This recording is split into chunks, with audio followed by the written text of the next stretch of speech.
Welcome, everyone, to our virtual artist talk with Sallay Carrington. Jay is a Canadian sculptural ceramic artist originally from Vancouver and spent 10 years living in Montreal. In 2014, they graduated from Concordia University with a BFA in ceramics. Jay has attended many artist residencies, traveling around Canada, US, and Europe. Residencies such as Credo Rome, Torpedo Factory Art Center, and more. They have been a part of many group exhibitions at galleries such as the Canadian Clay and Glass Gallery, Henry Art Gallery, and the Clay Center of New Orleans. Jay has also had several solo exhibitions in recent years, and now they join us as a resident artist at Baltimore Clayworks. And I will turn it over to you, Jay, to take us away. All right. Hello. My name is Sallay Carrington, and I'm going to talk about kind of a little bit of the journey of my art. I've, in recent years, figured out that I've been kind of using art as journal entries for many years to figure out a lot of things I've been experiencing and just trying to process. And I found this photo of me recently as a child and thought it was hilarious. So I have included that as kind of the beginning of the journey. So in 2014, 2014, I graduated from Concordia University with a BFA. And at that time, I was obsessed with rabbits. Oh, funny, I'm still wearing one now. And I sculpted a lot of animals, but I didn't really know why. And so the whole journey of just, sculpting what I was really interested in, animals, and trying to figure out what I was trying to say with that. And it wasn't until after I finished undergrad that I kind of started to learn more about feminism, gender equality, sexualities, stuff like that. And so I used rabbits for a really long time, and it was kind of an easy segue into sexuality because rabbits. And so this piece is called My Body, My Choice. It was made in 2013 or 14, I think, or just after I graduated. Oh no, actually this is 2016. This is from when I went to Credo Rome, and I was staying at the building is owned by the Polish Catholic Church, and I think Poland had just banned abortions, and so I was thinking about that a lot. And it was around this time that I had kind of started making more work about just feminism and sexuality, and really thinking about that in terms of myself and how I thought of these things. And so as I think more about sexuality, I wanted to make art that was about that, but not explicitly about sex. And so I made this whole series called Ambrosia, which is just like yes, still rabbits, kind of like a more, I guess, like lighthearted way of speaking about sex and kind of making it like funny and approachable. So from left to right, the pieces are confection, concentrate, and then ripe. And yeah, I really enjoyed these pieces and making them. And it kind of started conversations about sexuality with other people, which I really appreciated. And so as I was figuring out both what I'm trying to say about my art and also me, I didn't know I was like kind of coming out as queer at this point, but I wasn't quite sure. But making art about these topics really helped me to have conversations with other people about it. A lot of people opened up to me about their experiences as I'm sculpting about this stuff. And it really just helped me process these things that I really didn't know a lot about. I just kind of, I thought I maybe was queer, but I didn't know really what that meant. And so yeah, making art about it was a really great way to process it and then talk to other people about it. And so as time goes on, I'm still making art about generally these topics. In 2018, I started learning about gender. And I've kind of never really, I don't know, I've always been a tomboy for my whole childhood. I always wanted the world to think I was a boy, and I didn't really know what that meant. And it was just a really confusing place to be. And so at first I came out as non-binary. And so I made this whole series called Identities That Bind Us and Set Us Free. And this I made while on a residency on Salt Spring Island in BC. And it was the first time I had invited other people to be my models. And that was both terrifying and absolutely amazing to invite people much further into my art making process. And so these are three friends of mine who sent me photos and then kind of explained to me about how their gender identities worked, or like what they thought of their own gender. And so this whole series I sculpted with, they're all from models. And I sculpted them all with two sets of arms, one kind of representing the gender that society might assume them to be based on their bodies. And then the second set of arms is the gender that they actually are. And so kind of playing around with like naked bodies, we have a lot of assumptions about gender based on bodies. And kind of what that means when, yeah, you're looking at a naked body and, you know, we make assumptions and then you find out that that these people are either trans or non-binary, and how that changes their experience, how that changes our experience of thinking about these people.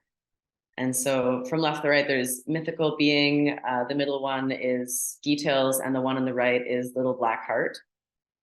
And yeah, so that series was super eye-opening, and I really enjoyed sculpting other people. And so that's a big thing that inspired the project that I'm working on right now. And so anyways, the pandemic happened. This is one of my pieces in 2020. I sculpted through the whole pandemic, and it was the first time I'd made art like not about figuring out gender and sexuality, which was kind of like a bit of a relief. It felt like I had something else to think about for a while. So I'm not going to go into my pandemic art. I just yeah, it was like a whole other like direction for my work to go in for a few years. But then I started grad school in 2021 at University of Washington.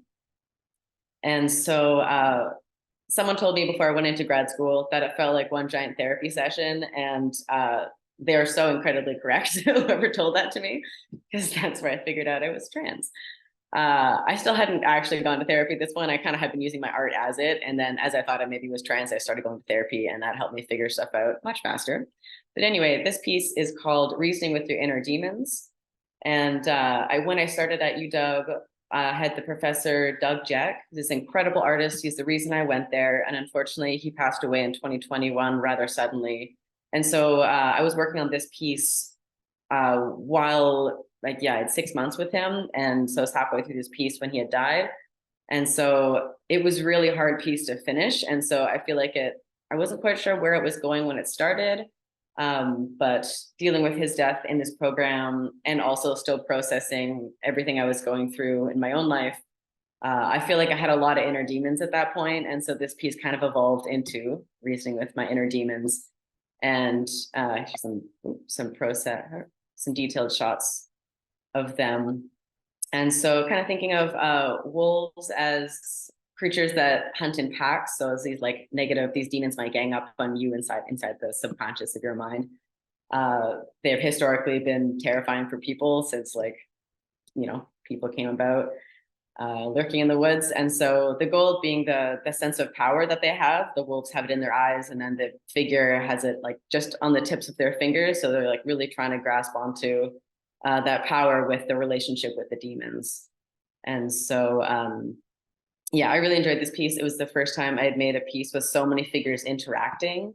It's actually on display at in this art gallery, a national ceramic exhibition in Nova Scotia, and yeah, so I'm very excited about that piece. And so this one is called Emanation. It's thinking about my yeah, definitely thinking about gender still. How having a female body, I'm definitely, as far as I understand, like, I'm not seen as a very masculine person, but I feel significantly more masculine than feminine. And so I kind of use the antlers. You know, male deer have antlers. So these antlers are a sign of masculinity, kind of like bursting out of my chest and, you know, emanating masculinity, and trying to make that be something that's more seen to other people. And this is before I figured out I was trans. This is me like really thinking about this stuff, and thinking that I'm yeah, it's a confusing place to be in. It's a lot to figure out. That piece I brought to Insika a couple of years ago, and that was really fun. And so this piece is called Out. When I moved back to the West Coast for school, I was spending a lot more time around my family again, and so I came out to them again. Like I came out to them before. No one was surprised because everyone thought I was queer well before I knew I was queer, which that in itself I think was a bit of a surprise. But none of us really talked about it. And so it was an important thing for me to be able to talk about because it acknowledged all these feelings, and I kind of felt really like othered, and I don't know, it's like no one ever really wanted to talk about this like little elephant in the room kind of a thing. And so coming out to them again was a really challenging time, but I was around everyone again significantly more often, and so it kind of became I mean, I just kept talking about it more because I wanted it to be a part of my life that I could share with my family. And so it was a lot of mixed feelings, and so that's what this piece is kind of about. This is so many journal entries. And this one is, I made a series of these pieces called Being Seen, Being/Seeing, and kind of the relationship between the way we see ourselves and the way others see us. And what got me thinking of making this piece was the fact that everyone thought I was queer before I knew I was queer. And why was that? Was it because I looked like a boy for my whole childhood? Was it because I was a tomboy? I don't know. And so growing up with people thinking I was this thing before I really knew it myself was kind of confusing. But when I finally came out, I don't know, it like puzzled together a lot of things and it made a lot of sense. But just thinking about those relationship between those two things is the way that we see ourselves, the way other people see us is we're treated like we're treated certain ways depending on certain things, and like, do we see ourselves as that thing? Did those line up? And just really thinking about like how we fit into our cultures and our societies as like, how do other people see us, and how does that make us feel? This piece, one of the last pieces I finished making at UW, is called In Tandem with Time. And so this piece is when I had finally come out as trans, but was, I think, one of the biggest things that caused me to second guess these feelings was that I was 32 when I figured this stuff out. And again, my family wasn't surprised. They didn't totally understand it, but they're like, yeah, we kind of suspected that when you were a kid. But yet it took me until I was 32 years old to figure all of this out. And so I had a lot of doubt. I mean, I generally have a lot of self-doubt in myself, my experiences, everything. And so taking so long to come out, like everyone else, I knew of several other people at the time who were recently come out as trans, and they're in their like early 20s or something. And I kept thinking like, how could I be this much older and not know these things?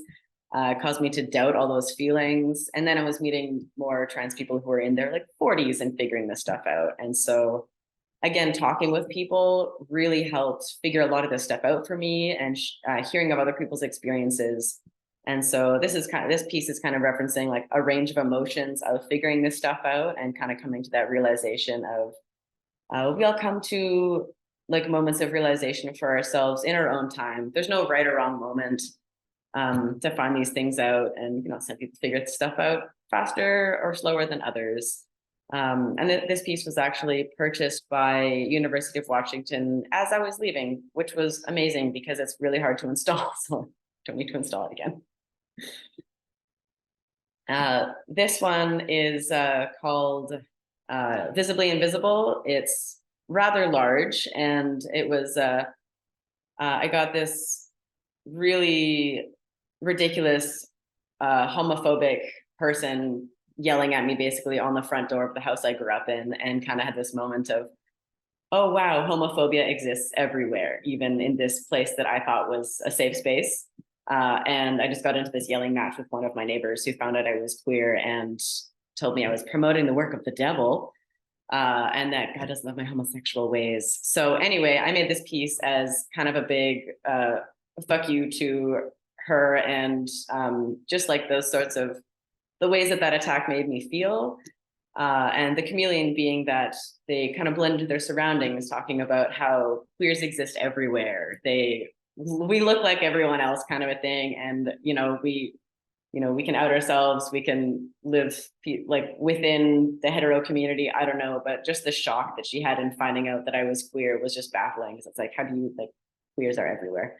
So Anyway, here's some photos of this. So you can see the scale of the piece and a little bit of it in progress. Definitely one of my more ambitious pieces. I think the largest piece I've ever made. That tongue was like 8 feet long. And then my thesis show, Post Tomboy, is sort of as the whole, I spent the whole, my whole 2-year grad program figuring out my trans identity. I ended up making a show about coming out as trans and really thinking about that stuff. And so tomboy, I spent my whole childhood as being a tomboy. And so what happens when I'm no longer a tomboy, something else? Like, you know, I think a lot of us are tomboys in our adolescence, and then people grow out of it or they don't. And what does it mean to be an adult and still be a tomboy and have a different understanding of gender? So this piece is called Alignment, and it's learning about gender affirming surgeries and how eye-opening that was. I had no idea that that was something that was ever going to be available to me, and it really changed my idea of what I could do to make myself look more like I felt, kind of a thing. And this, after I made it, I realized it looks rather satanic. That was not on purpose, but I do love goats, so yeah, that's how that piece came out. And with all those like processing feelings and coming to terms with the trans identity is all of the negative feelings and insecurities and all that stuff that comes from it. And again, talking with other people really helped me process these feelings. And so this piece is like, will I still like my body? Will other people still accept me? Will my family still love me? All of these feelings that I was going through while coming to terms with this identity, and then hearing other trans people share the same things was really eye-opening to me, because even that feeling of like, will I still like my body, was like, oh, of course I will. Like, this is something that I want and I crave and I think of all the time. But I mean, self-doubt, I have so much of it and I'm always thinking about it. And so this is sort of all those negative feelings put into one piece. And this piece is actually on display at Baltimore Claymworks now. And now we are in the project I'm working on here. So I'm working on this large project called Trans Passions, and this is the first piece that I made of the series. I put a call on the internet for trans people to send me photos of themselves and a write-up about what they're passionate about. And I'm going to make a whole series of sculptures about these, sculpting these trans people as inspired by, shaped by, everything influenced by the thing they're passionate about. Because as you know, especially in today's climate, political climate, trans people are just talked about as, they're just demonized and talked about as trans people, but that's just one part of our identity. That's just like a single component. It might be a big component, but you know, trans people are so much more complicated than that. And so I wanted to make a whole series of where the only thing that ties all these models together is that they're trans, but each piece is going to be influenced by the thing that they're passionate about. And so this piece, this model sent me, they love soccer and making music, and their coach gave them the nickname Mockingbird. I was like, perfect. So this is them, the photos they sent me with them as the Mockingbird. And this is a friend of mine who is really interested in learning about self-love, practicing self-love, and like really appreciating human bodies and like learning about herself and stuff like this. And so this is her with Aphrodite, the god of love, posed behind her. This is also one of the first human faces I made in a really long time, which was rather intimidating, but you know, you gotta try stuff.